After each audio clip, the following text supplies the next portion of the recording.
that is mesmerized. And just get back in touch with me if you don't have it, that I need to do. Otherwise, I'll drop that tomorrow. Thank you.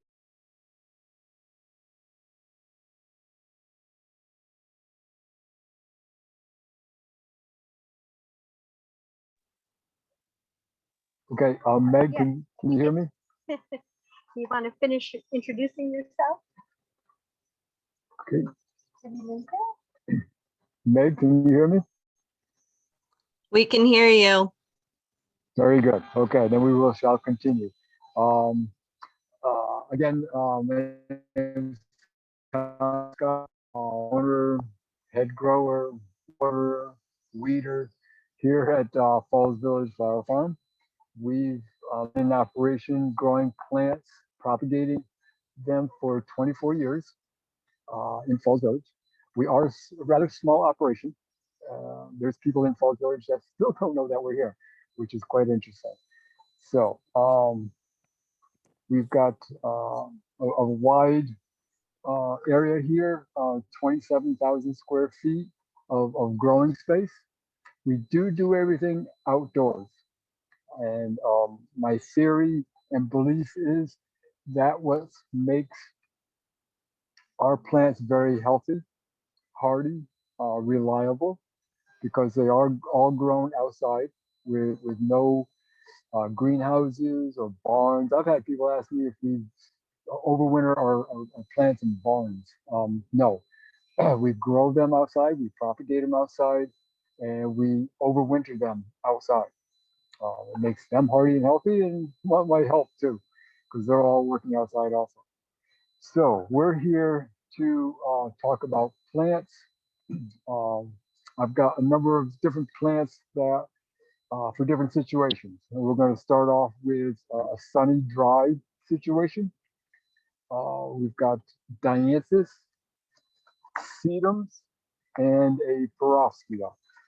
The first two are Dianthuses.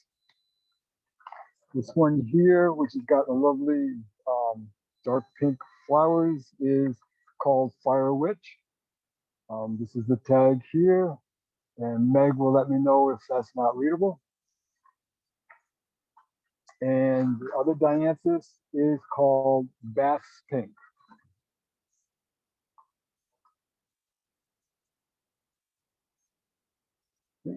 Even though they're both Dianthuses, they have totally different growth habits.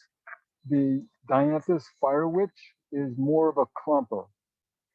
This plant here will get about 24 inches in diameter over 3 to 5 years. It is a rebloomer. As you can see, it blooms a little bit earlier than the Bass Pink.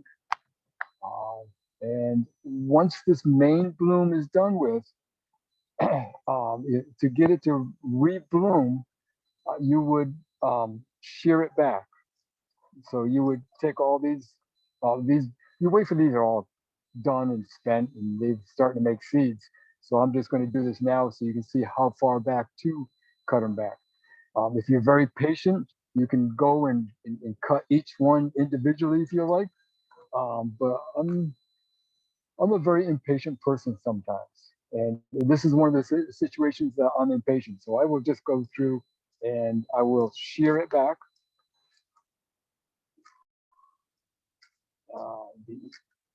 My theory is the easier the better,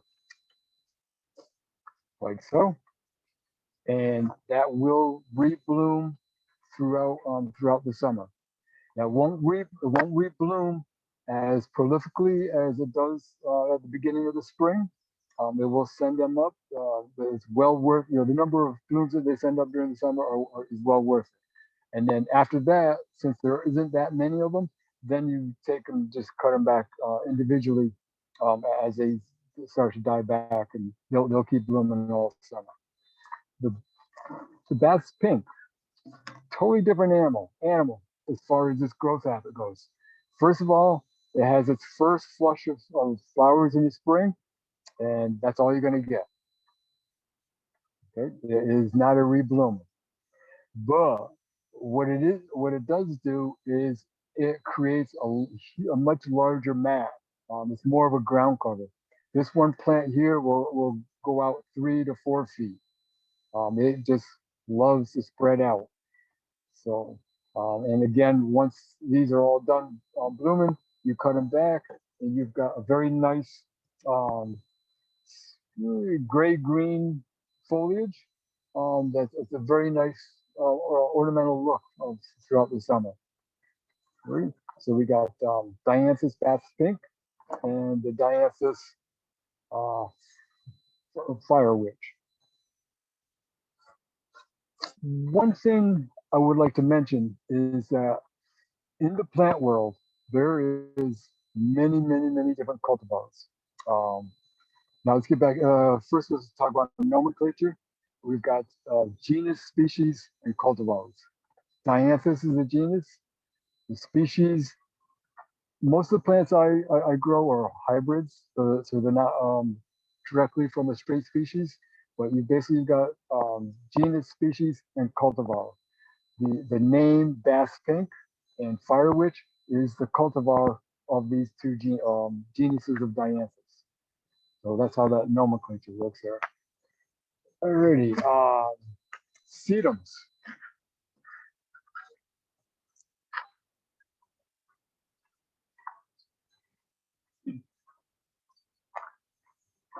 I'm sure everybody knows sedum autumn joy. I guess I'll show you the tag just for those who don't know it. Autumn joy.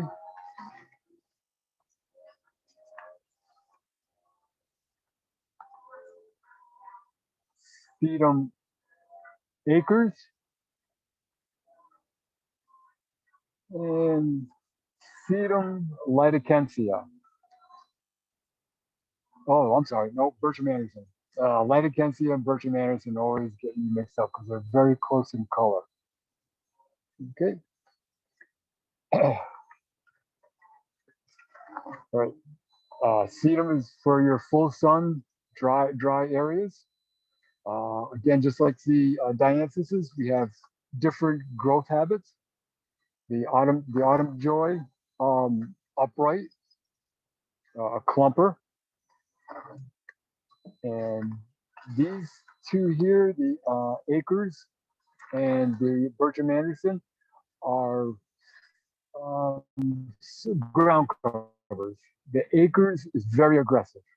This little baby here will cover anywhere from 3 to 5 feet. All right, very aggressive. Uh, it's also a summer bloomer compared to the sedum autumn joy and the Bertram Anderson that are late summer, fall blooming.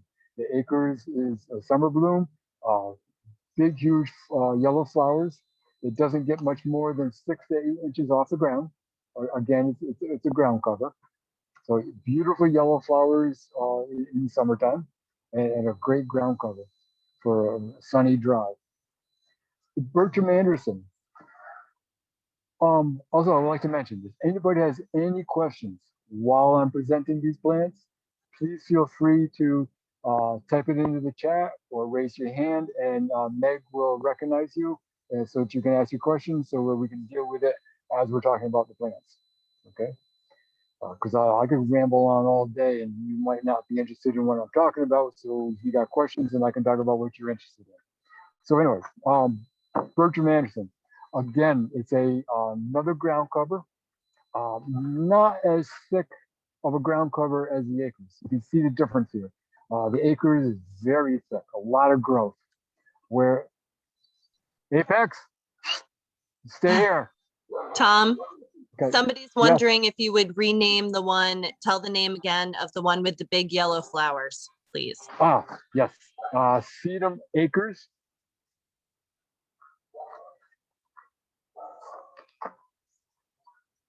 Sedum Acres.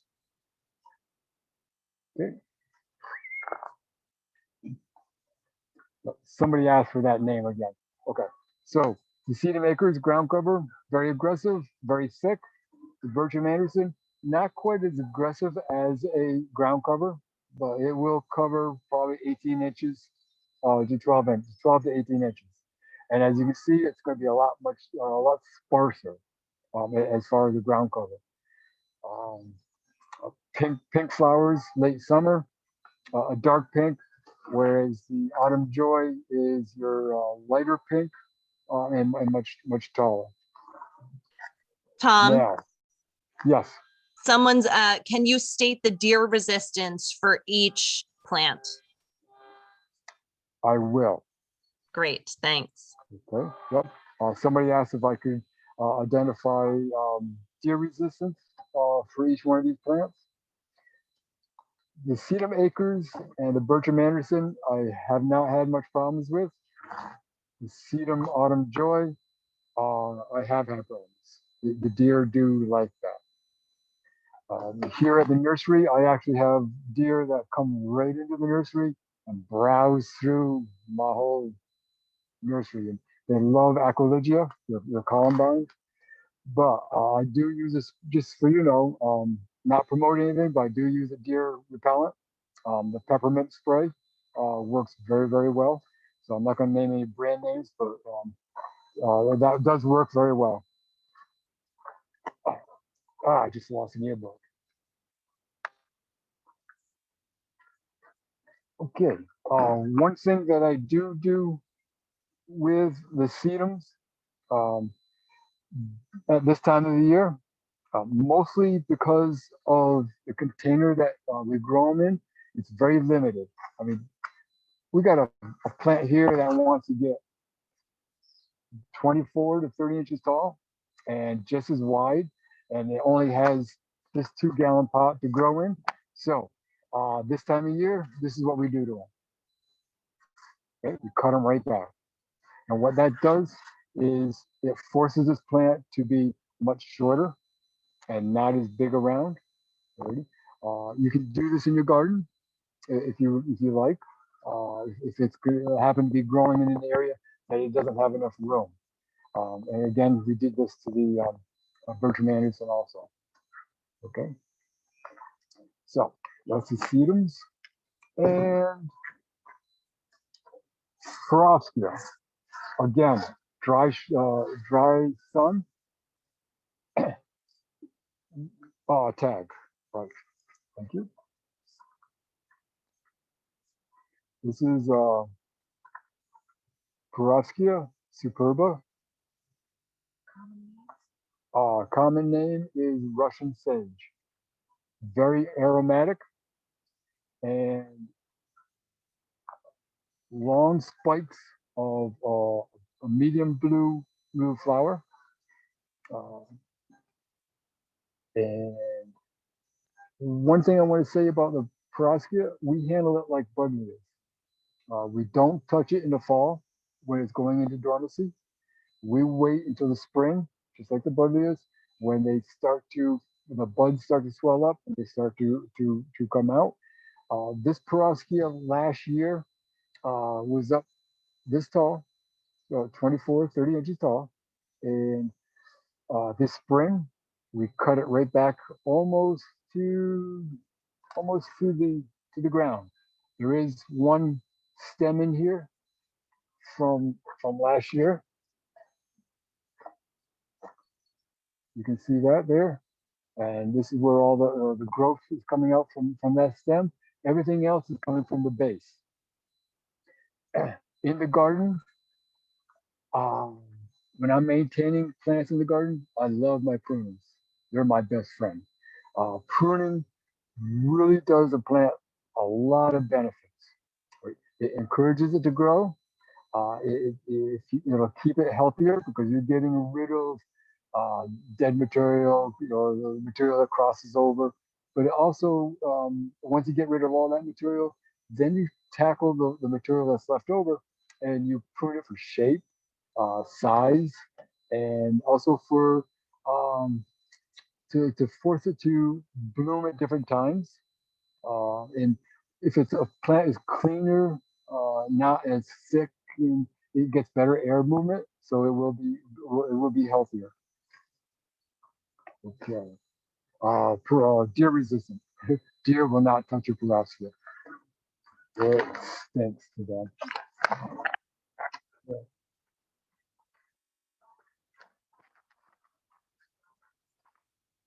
Okay, so that was your dry sunny.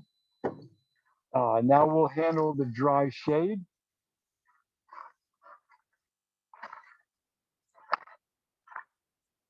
I love shade gardening. We have a Not- question about when you should prune. It's unclear to me if that question pertains to the last plant or just in general, if we're talking about when you should prune with each plant. Okay. The question on the table is, when should you prune? In Uh, general, yes, with each in plant. general. Okay. Thanks Well, for there is. clarifying. Yep. Okay. In general, when should you prune? There is no definite answer for in general, when you should prune. It really depends on the plant. Okay. Most of your pruning is done in the springtime, when the plants are dormant. My schedule for pruning is starting in January, mid-January. The apples, fruit trees, the apples first, peaches and pears next. After those, it's grapes, roses. Before those, viburnums and hydrangeas. And then as far as the herbaceous perennials go, again, most of them are done back in the fall, getting them ready for the winter. After they go through 5 or 6 good hard freezes, all right, that's the key there. Let them go dormant first before you really cut them back, because they do need to take down the energy to put into the root systems in order to be able to make it through the winter.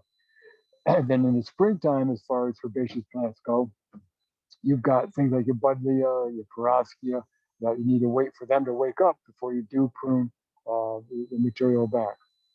Um, I don't know if anybody noticed last spring, their buddleias, that they flushed out 4 to 6 feet above the ground.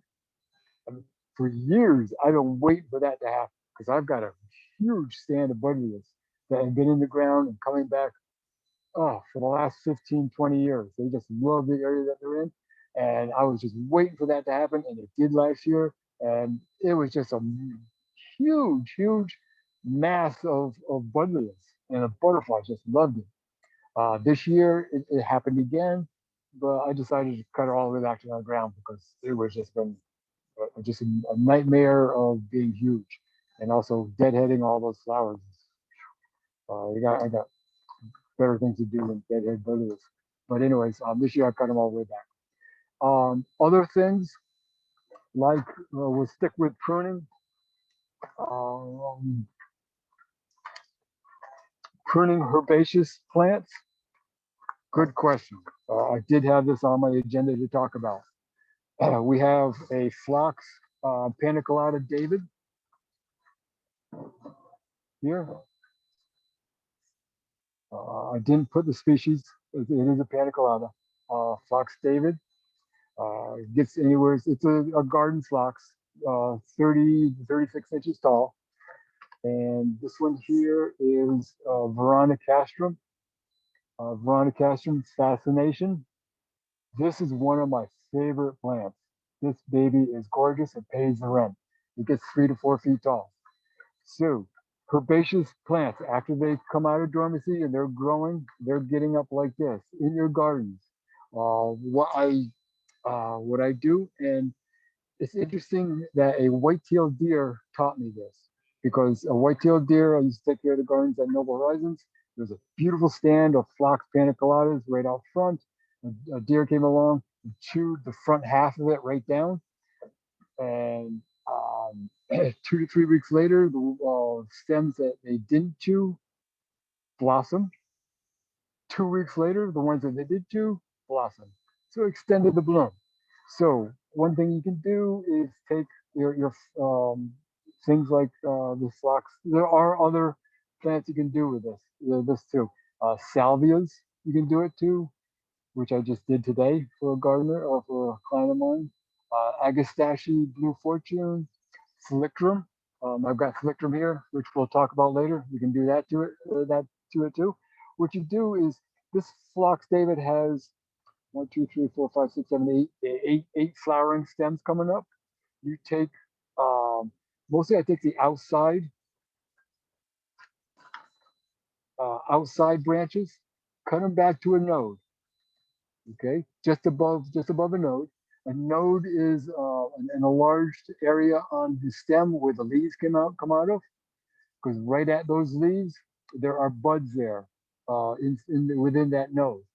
So you go around the plant, you cut them back just above a node.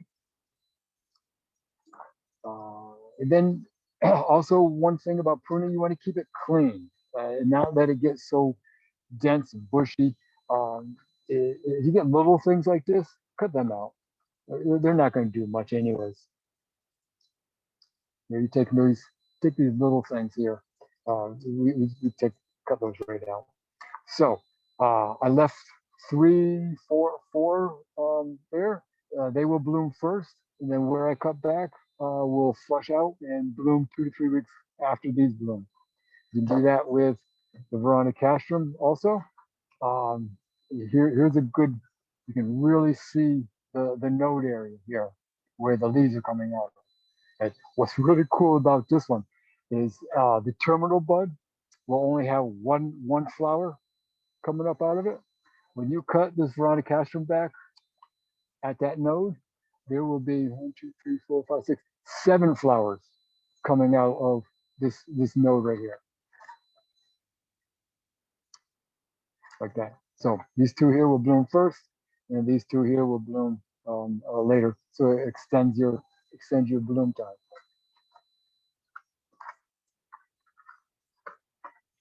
So that's pruning in a nutshell. Took me 24 years to learn all that, and I'm still learning. People, when I give my spiel here at the nursery, and I'm talking to customers, telling them all about plants, they'll look at me, God, you know a whole lot.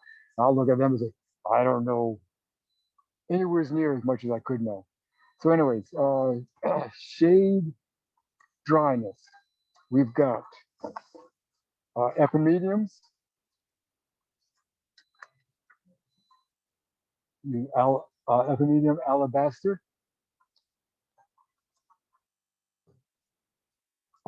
Tag, okay, tag.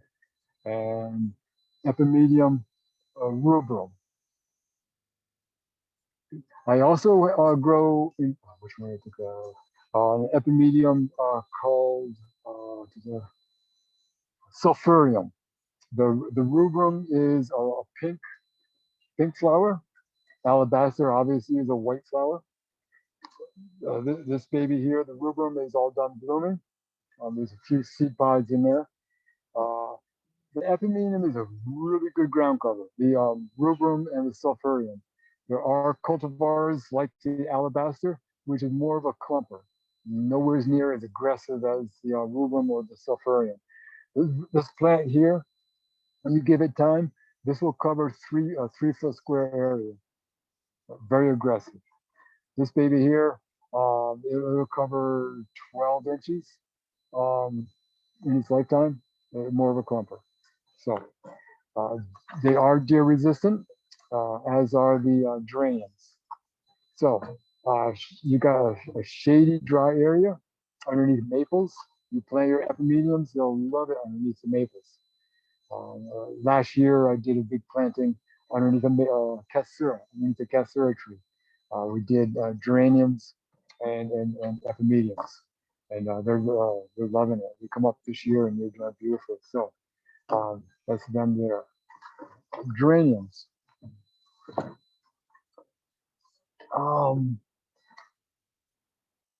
One thing I would like to say, and people probably will shoot me, is I don't grow a whole lot of natives. I do grow a few. I am starting to grow a lot more of them. And why I bring this up is this here is a geranium. Excuse my pronunciation, I'm not very good with the English language. Geranium macrophyllum. This is Sethpart, which is the cultivar. Okay, the geranium macrophyllum is a native geranium in this area. The reason why I don't grow that is most of my customers wouldn't buy it. It's very spindly, very small, doesn't do a whole lot of flowering. That's why the botanist of Earth has come up with all these nice cultivars. As you can see, it's got good growth, a lot of flowers. But the reason why I brought up the natives, not natives, is these are still single flowers. It is a macrophylla. The bees love this. They do still go to these cultivars and collect what they're collecting. Um, right now, I've got a lot of bumblebees. The hummingbirds came around probably 2 weeks ago. I've had them feed on my hellebores. It's pretty cool watching a hummingbird feed on a hellebore back in the first part of March.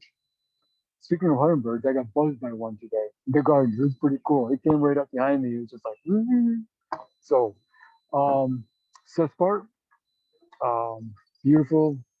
These are a type of a ground cover, not as aggressive as the other two I'll talk about. They're really open. They'll send out rhizomes, and they will create a nice ground cover mat. Geranium.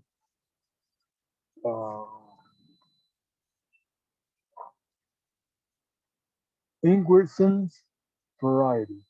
Couldn't fit variety on the tag with enough room. So it's geranium Ingwertson's variety. Okay. Again, a macrophyllum species. Nice ground cover. Very deer resistant. Beautiful aroma for the fragrance on the foliage. Okay, these two geraniums. We have a question Whoa. about how much sun geraniums need. The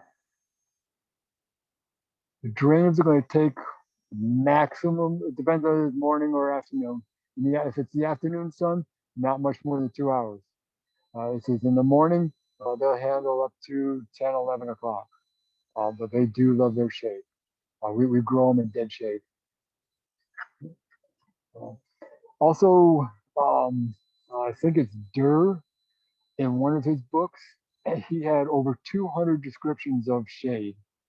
So there are many different types of shade. The one geraniums I have in my display garden is in what's called dappled sun. It's very open maples, an ash tree that has died now, but it doesn't get much more than 2 hours of sun in the afternoon. Okay, these two geraniums, one's white, one's a dark pink, very aggressive ground covers. Oh, the Ingwertson variety and Sethpart, they'll get 12 to 18 inches tall. Biacova, Carmina, will only get 8 to 10 inches tall, but much more aggressive as a ground cover. Okay. Tags. Geranium Biacova is your white one. And your Carmina, Geranium Carmina, is the pink. Yeah.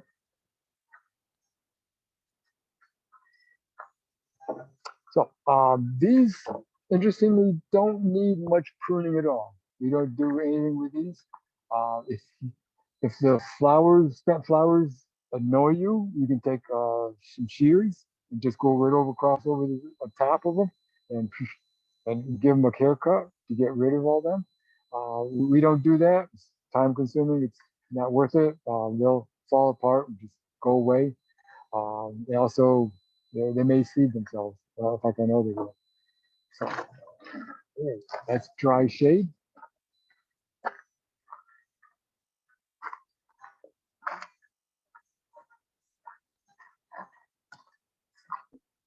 People ask me if I have a favorite plant. And when they ask me that, I always think about when I first went into business here, starting to grow all these plants. I was sort of kind of upset that people were walking away with them because they felt like my babies. But now in the last 10 years, take them away. they're like teenagers. They go away.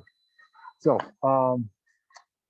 I don't really have a favorite plant, but I do have some I like more than others, but not really a favorite. So moist sun. We're gonna start with moist sun. I got 5 different plants here. We'll start with the Vernonias. Okay. Everybody, I'm sure, is very familiar with this one. I am not going to pronounce that last species name. It is Vernonia. The common name is New York ironweed. Okay. As you can see on the tag, it gets 4 to 9 feet tall. I've got the New York ironweed in my display garden, which is a very, very wet area. Without exaggeration, it gets 10 to 12 feet tall. Okay. The stalks, the flower stalks on them are 1.5 to 2 inch and a half in diameter. Huge sprays of violet flowers. The monarchs love it. Okay, that's the New York ironweed, Vernonia novobanacerius. This is another Vernonia. Again, I have these 2 examples to show you the difference in the species world. This is a Vernonia iron butterfly. As you can see on the height, it only gets 36 inches tall. Okay, it's still a Vernonia. The botanists, long, long time ago, people used to identify plants by how they look. Okay, and statues is a very good example of. There's many, many different species of statues, and all the plants look different. So the botanists went back to identifying the plants according to their flower. Okay, this Vernonia iron butterfly and the New York ironweed all have the same structure in the flower. And that's what makes it a Vernonia. Okay, this one here we don't do any pruning to. We just let it go because it does bloom very late, late summer into the fall, especially the Vernonia iron butterfly. It blooms 1st of September if you're lucky. It's more like through the middle of September. Okay. Violet flowers, both of them, and the monarch butterflies and the bees just love it. They are deer resistant. I don't know if I mentioned about the geraniums. Geraniums are deer resistant. They won't touch those. The Vernonias, the deer do not eat them. Okay. Favorite flowers. This one is special in my heart. It might be because I have a customer that works that's associated with Hollister House. Almost say her name. She buys 3 or 4 of them every year. She loves them. This is a gentian True Blue. This is a dark, dark purple flower. It's almost black. And again, it's very late season. End of August, 1st of September. It's a beautiful, beautiful plant. Even the plant itself is good. Especially towards the end of the summer, it starts to get a nice fall color to the foliage. What is the color? I don't know. I see it every year and I can't remember what it is, but it's a very handsome plant. Okay. I think it kind of matches the darkness of the flower. It gets into the foliage. Very nice. We don't do any pruning on this.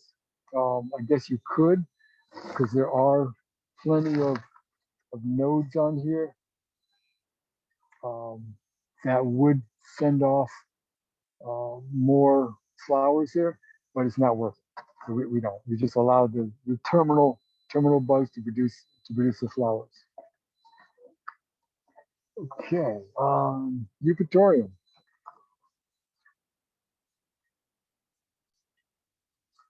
This is straight species, Eupatorium, Cruphilatum, right? Sun, moist. Again, another late bloomer, July through September. This one here for pruning, oh, Eupatorium. Most people are used to the Joe Pye weed, which is native in this area, the pink purple flower. This species is a white Eupatorium. Tom, someone's Oh, yes, asking, sorry, that's someone's okay. asking for the name of the last plant that needed sun, the one before this, I think. The gentian, Yes, I think so. Thanks. yep, gentian true blue. I forgot the E on the end of blue there. Sorry about that. Yeah.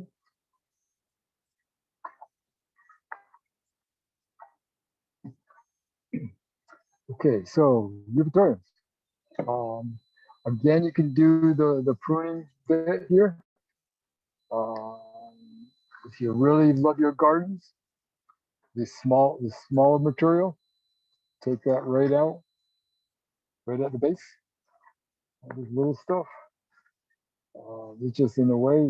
There's some right in the middle here. Take them right out of there. We'll be doing this to a lot of our plants, again, because they're in pots, very small area for them to be growing. And then you can, I've never pruned these back to see if they'll bloom like so, mostly because they're such a late bloomers. Like the Panna Colada, they start blooming in June and July, so that when once you cut back, do have time to develop flowers later in the season. This one here, I guess we're going to do a little experiment and find out. That's one thing I would really highly suggest is experiment with your plants. I look at it as playing with them. Right? Try something different. You got 5 or 6 plants of one variety. Do something to one of them. You see what it does, how it reacts. Really? That's the way I learn. Just play with them and do something to them and see how they react to what you do to them. Okay, so and another one for the sun moist. This is a common name is turtle's head. That's because the flower resembles the head of a turtle. And I picked a pot. Nope, I got the tag right here. Okay. Chelone, hot lips. The species is Liani. That's Chelone hot lips. 30 inches tall. The flower is pink with a little bit of purple in it, bicolor. Again, this is a plant that I consider pays the rent. It's a beautiful, handsome plant as far as the leaves go.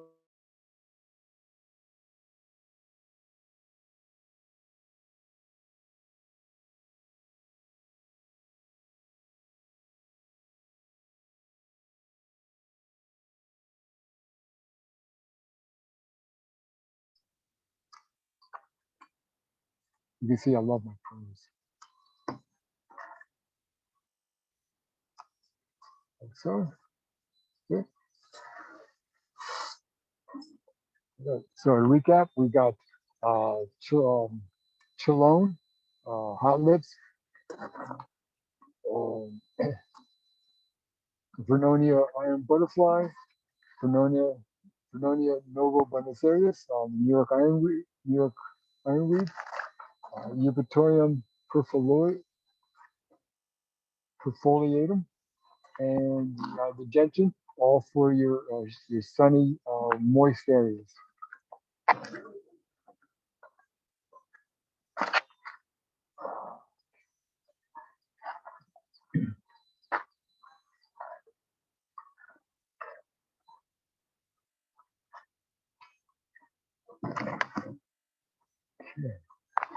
Um, moist, moist shade. Oh, I think I started to talk about shade gardening, why I love it so much. Not only is it very comfortable to work in, especially in July and August when it's 85 degrees, but there's some very interesting plants in the shade garden, as you can see with these 4 here. We'll start with two that are grown for their foliage. Actually, three of them are grown for the foliage. These two here don't have much of a flower. The first one is Darmera palata.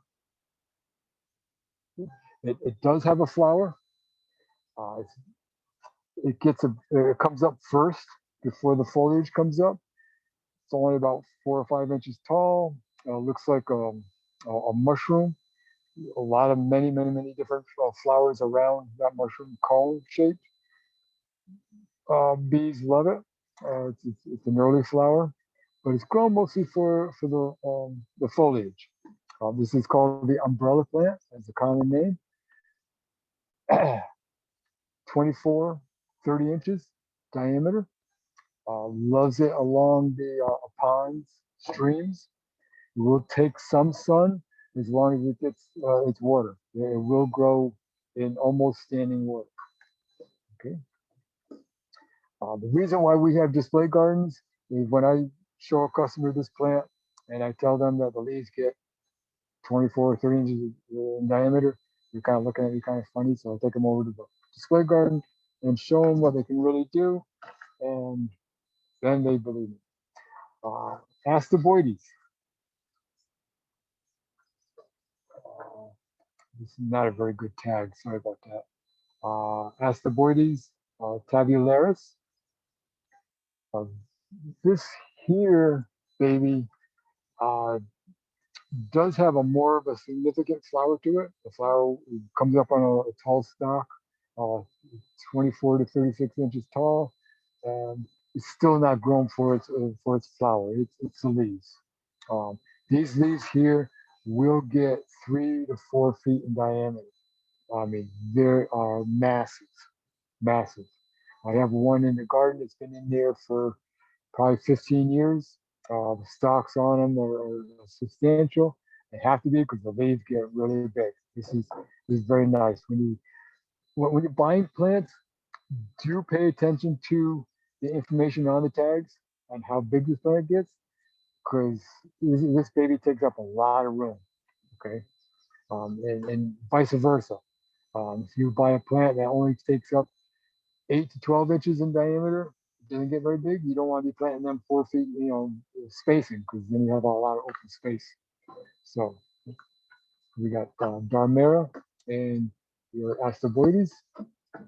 Another large leaf plant for the moist shade is Rodgersia, and I picked one without a tag. Sorry about that. Yep.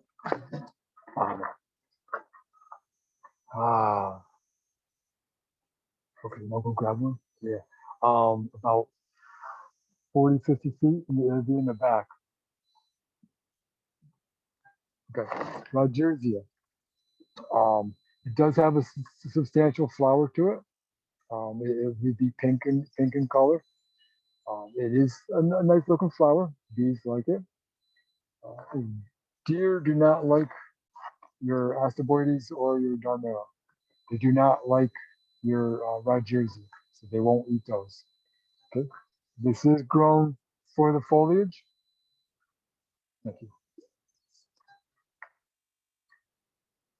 Rodgersia henricii. Okay.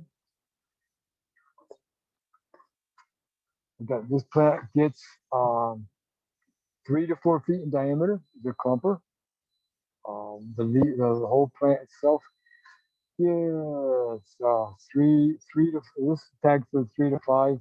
That's what the botanists say. Mine get the tallest mine's ever gotten is 4 feet.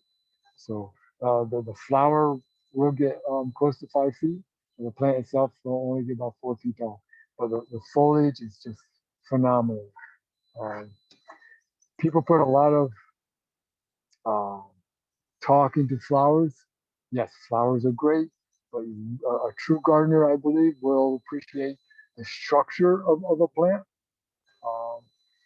Just to give you an example, oak leaf hydrangeas, right? Oak leaf hydrangeas got a beautiful flower.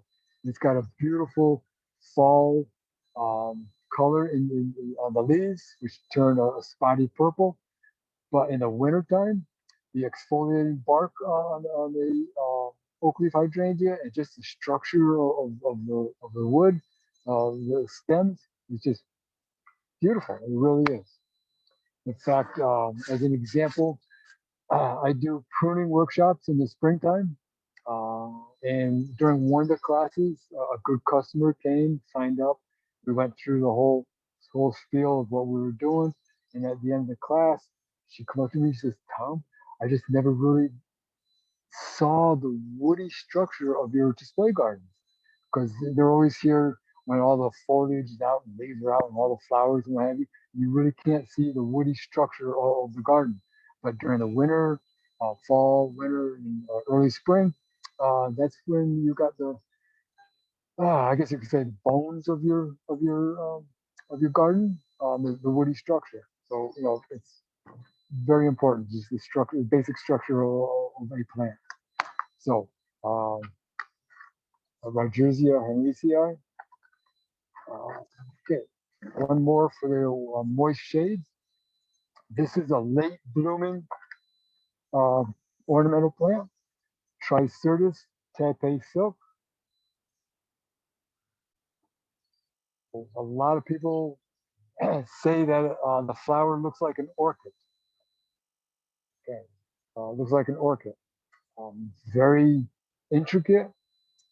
It is white with purple red spots to it. And no pruning necessarily on this. It is enjoyed by rabbits, okay, and deer. So this is one plant that does have to be protected. As you can see on the foliage, it does have spotting on the foliage, which is reminiscent of the flower. It's one thing I've noticed about a few different plants is that the coloration of the flower will be in the plant itself. What's a good one? Penstemon dark towers. All right, it's a white with a pink hue to it, and the stems of the penstemon is a dark red color. So, Tricertis tape silk. Okay, I've got 3.5 minutes.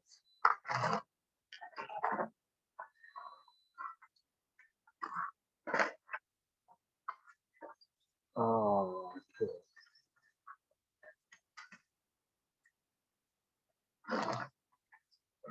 okay, I said I didn't have any favorite plants, so I'm going to showcase these three here.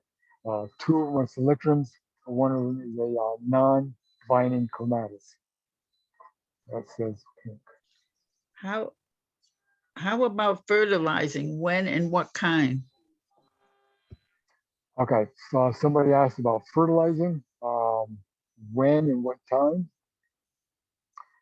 We fertilize all our gardens here at the nursery 3 times a year. I use a granular chemical fertilizer, 10-10-10. We fertilize in April, July, and September, early September.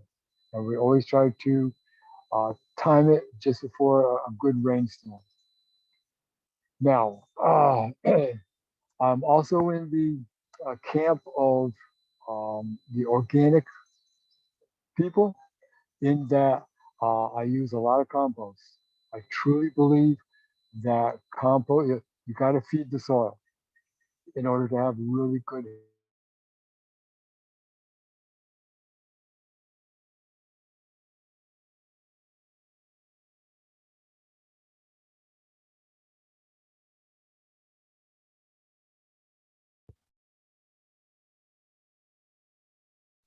We are also want a good showing of the plants.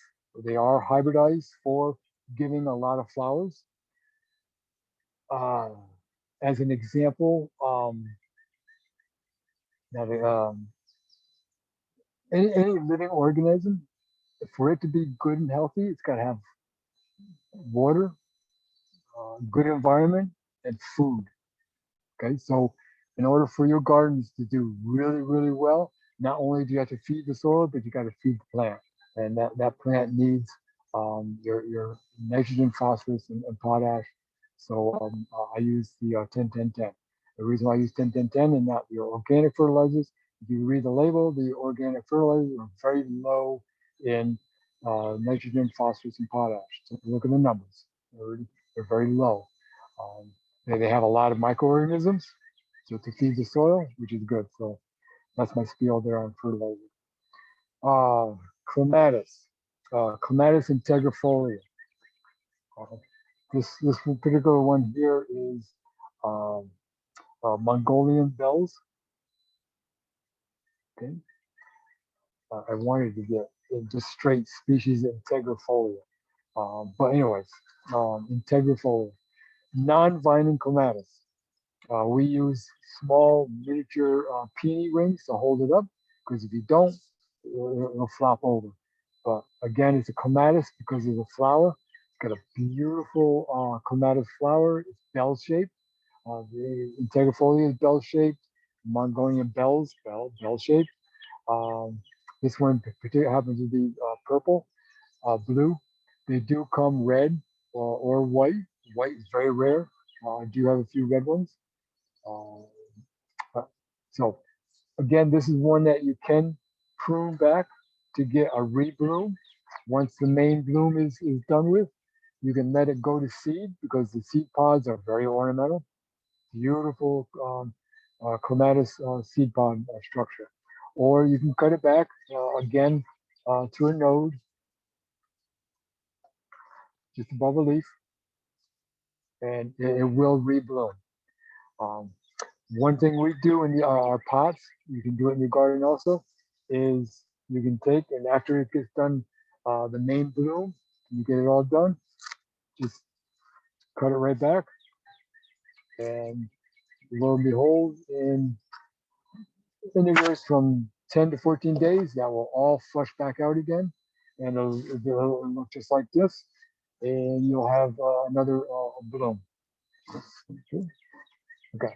Good example of don't be afraid to do something to your plants.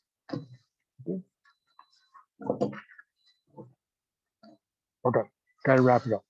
Then you can ask me all sorts of questions and try to stump me. All right, Selectrum. This is lavender mist. If it gets enough water, moisture, it'll get 6 to 8 feet tall. Beautiful, huge clouds of purple flowers with a little yellow to them.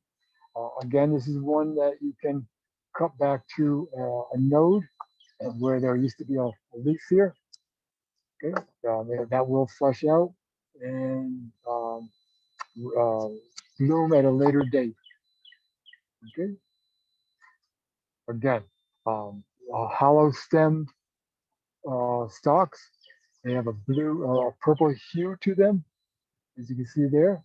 Again, that comes again, I believe that comes from the color of the flower, or the color of the flower is coming from the stem, whichever way you want to look at it. So, this. Oh, tags.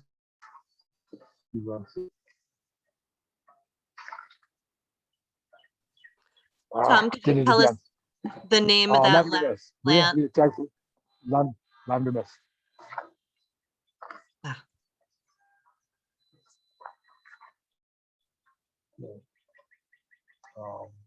Selectrum lavender mist.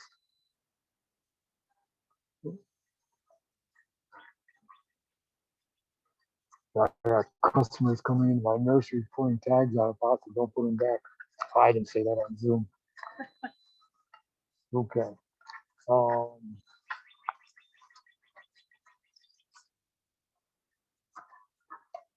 This is a new one here. Selectrum black stockings.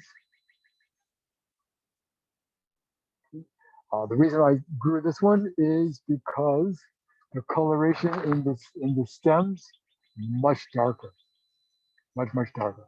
It's a much smaller plant. Only gets 3 to 5 feet tall, I believe. Hopefully that's what that says there. Okay, 45, 46 feet.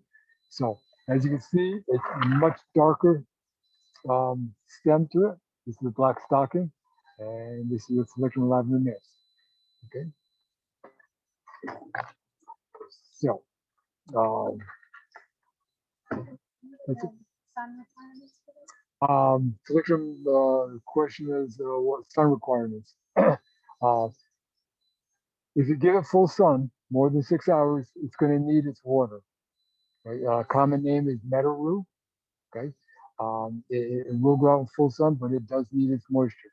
If it's struggling, it won't get the height.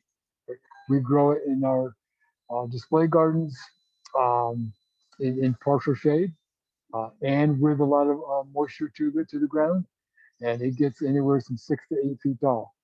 Last year it didn't. It was a very dry year last year, and it only got 4 to 6 feet tall. A lot of my customers was very disappointed. They all come to see it because it does put on a huge display. So we have time for we doing questions now. Yep, cool.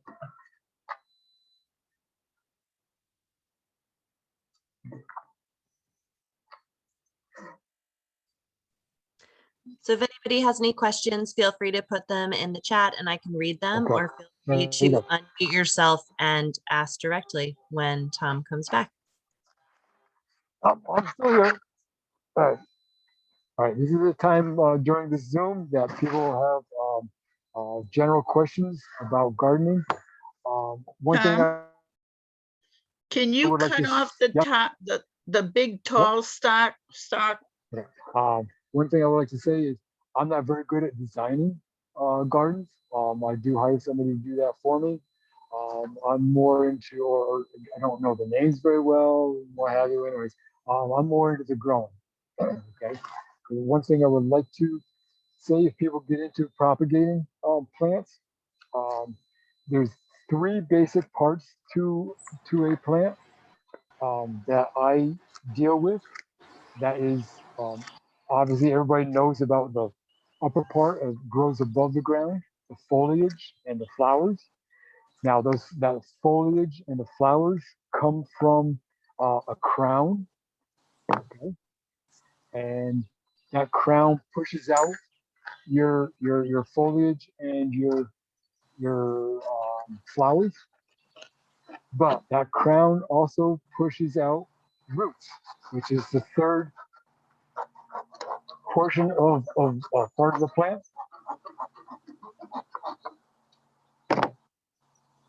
Okay, just to give you an idea. Okay, we got here the crown of a plant. The top portion is pushing out your foliage, which gives you your flowers, and at the bottom, it's pushing out the roots. So when we're dividing, this is today I planted quite a few dahlias, and the customer I was working with, she's a good customer. She really wants to learn about gardening, and she asked me about this. And on your dahlias, you got your tubers, and when you divide your dahlias, you got to cut the tubers away from the crown. Make sure tuber has a portion of the crown, because on that crown is your eyes. So just like here, your crown will have a number of eyes, which is where your foliage comes from, and then your root system. So this is, just so you know, a very nice plant. This is Sanguizorba pink Tana. Couldn't quite get the last A there in Tana. So it's Sanguizorba pink Tana. Um, midsummer, midsummer bloom, pink. The flowers are many flowers on that plant, and they're little miniature bottle brushes. They're pink. So if I was to divide this is what I'm looking at, and I would cut that. I would cut this whole thing again, and then the other one again. I'm surprised nobody's asked me, when can I divide these? Tom, I do have somebody asking for you to review the pruning when it's done, if it should always be done partially, and also the name of the fertilizer that you use and the times that you fertilize again, please. Okay, somebody asked about pruning, when, and also about what fertilizer I use and when to fertilize. Again, it's a straight 10-10-10 that I use. It's a chemical granular. It's broadcast. Put it into a pail, take a scoop out and toss it onto the ground, usually before a rainstorm. Do it 3 times a year, April, July, and September. Okay. On the bag, if you are, I don't really measure it. I've just done it through experience. But on the bag, it will tell you how many cups per square foot, if you want to get technical with that. So that's that.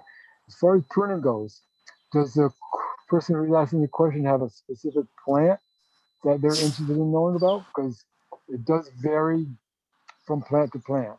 So um, I really can't answer that question without really knowing um, what kind of plant you're talking about. So Meg, if you can find that out. Let's see. She said she'll stop by and talk to you about it. Okay. I run three businesses here. Somebody told me that this year, and I realized it. At the nursery here, I got 2 businesses. One is the selling of my plants, and the other business is producing the plants. And then my third business is taking care of other people's gardens, which I do a lot of. So during the week, very rarely here. I'm usually here Saturday and Sundays. Um, so if she really wants to make sure I'm here, it will have to be on Saturday or Sundays. And then on Sundays, I usually try to take care of my own gardens, but it doesn't happen very often. Okay, so while we're waiting for more questions, wisterias.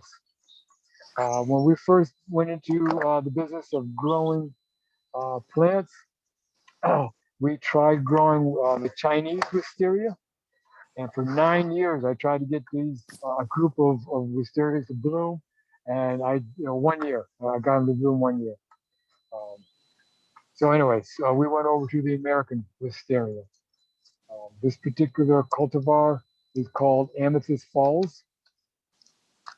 This variety here blooms every year without fail. Beautiful. I also grow another one called Aunt D. I used to grow Blue Moon, which I'm looking for some more stock of to grow again.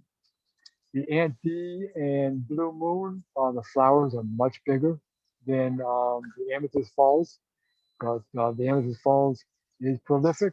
It will once in a while send out a rebloom later in the summer, but it's not that dependable. A word of caution, because it is a wisteria, it is very aggressive.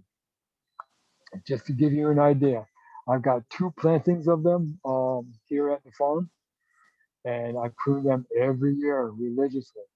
And just to give you an idea, at the base of these wisterias, I cut off laterals that have gone running along the top of the ground, and there's anywhere from 12 to 18 of these laterals that are growing along the ground that I cut at the base, and I lasso them up, and they're going to be anywhere from 15 to 30 feet long.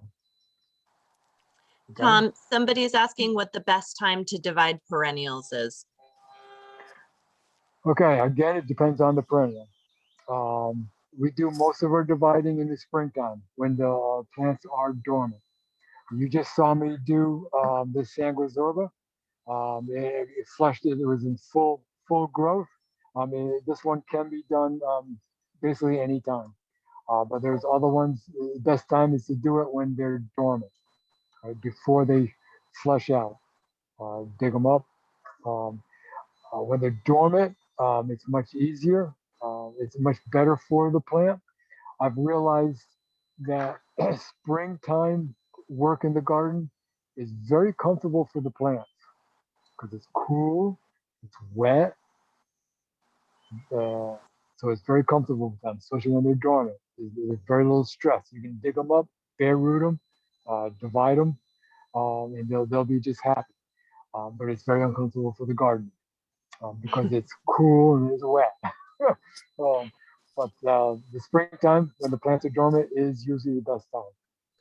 Tom, someone else is asking, what zone is Falls Village? If I live slightly further north in the Berkshires, will everything you showed us be reliable there? Most everything will. We don't go, our plants don't go below 5. We are a cool 5 here. I have a garden up in Norfolk that I take care of. So I have planted most of my plants that I grow in Norfolk, and they have survived. And this garden is on top of a mountain. When I first took over the garden, it took Hero and I 2 years to realize how much colder it is in there, up there in the springtime. We'd be in our t-shirts down here. When we go up there, we have to have our winter coats. But anyways, yeah, most of our plants can handle a zone 4. Yep. I'm going to do one last call for questions. So if anybody has any lingering questions, feel free to ask them or type them into the chat. Okay. So you got all the laterals that come off of the base of this wisteria. You also have a lot of laterals coming off of it on top, on the crown. I prune this like you do grapes. You want to get a lateral along a trellising, and then along that lateral, you have sublaterals. And these sublaterals, you want to maintain to be anywhere from 4 to 6 inches long. So you got your main lateral that could be up to 30 feet long, depending on how big your trellising is. Just the trellising that this one here is on is only what, a foot long, okay? And I've got all these sublaterals. I've got all these sublaterals on this lateral here, okay? And I've maintained these just 3 or 4 inches, 3 or 4 inches, and these are pruned in the springtime also, okay? So just to give you an idea, this this no, I prune. The question is, do I prune after flowering? No, I prune while the plant is dormant.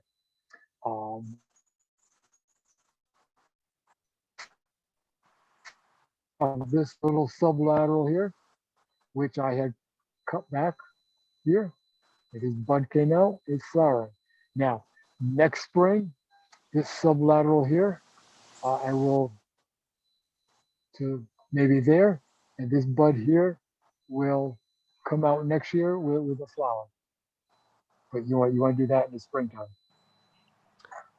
Great. So we have a question about lilacs, Tom, and pruning them. Same thing with lilacs. You prune them when they're dormant, not after they bloom. Okay, lilacs is a little complicated. Okay. First of all, after they bloom, it is not imperative that you cut all the flowers off. But if you do cut all the flowers off, and don't allow them to go to seed, your lilac will be much healthier due to the fungus issues. Okay.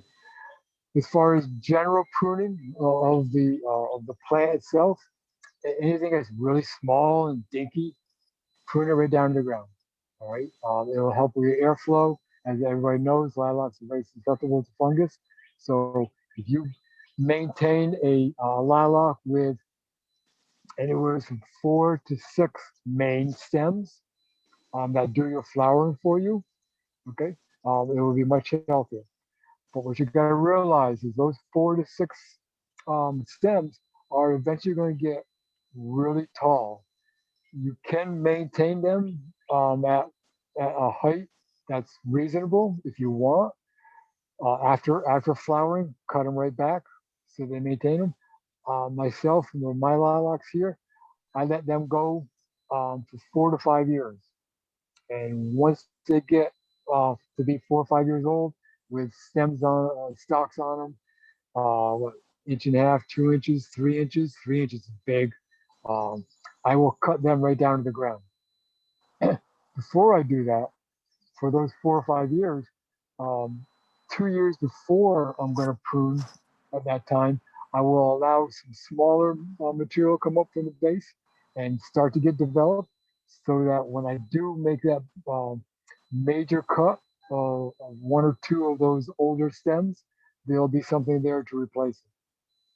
So I do my lilacs, I prune every 4 to 5 years. And I take out the bigger material that are 4 to 5 years old, and I cut it right down to the ground. And I'll have smaller material that will take its place. These lilacs I inherited when we bought the property. Bought the property 25 years ago. The lady who bought it from was 99 years old. So these lilacs, I would not doubt, are really close to 50, 60 years old. My pruning class this past spring, I showed that to the participants. They were amazed. Just the crown that the lilac was coming out of, it was this big around. I mean, just a huge crown and root system. Great. So I think, Tom, we've come to the end of our questions. Oh, good. Time to go to bed. Yeah. Ah, Thanks so much, Tom, for sharing you're welcome. all of your extensive knowledge with us, and everybody should make sure to visit Tom at Falls Village Flower Farm if you haven't already, and make sure to visit Hunt's Homegrown Plant Sale Saturday, May 29th from 9 to 4 and Sunday, May 30th from 9 to 2. And if you're interested in baseball, the library will be hosting another Zoom talk on June 17th about labor negotiations in Major League Baseball. Thanks again, Tom. Have a great evening, everyone. welcome. Thanks for coming. Everybody. I was just going to say one Hunt thing, Library, if I may. Sure. of course. Oh, okay. Please support the library. It's one of the last existing entities of our society that's really important to our society. I mean, it really is. So support your library. Thank Thanks, you. Tom. Thank Thanks, you. everybody. Have a nice evening. Thanks, You all, Mac. too.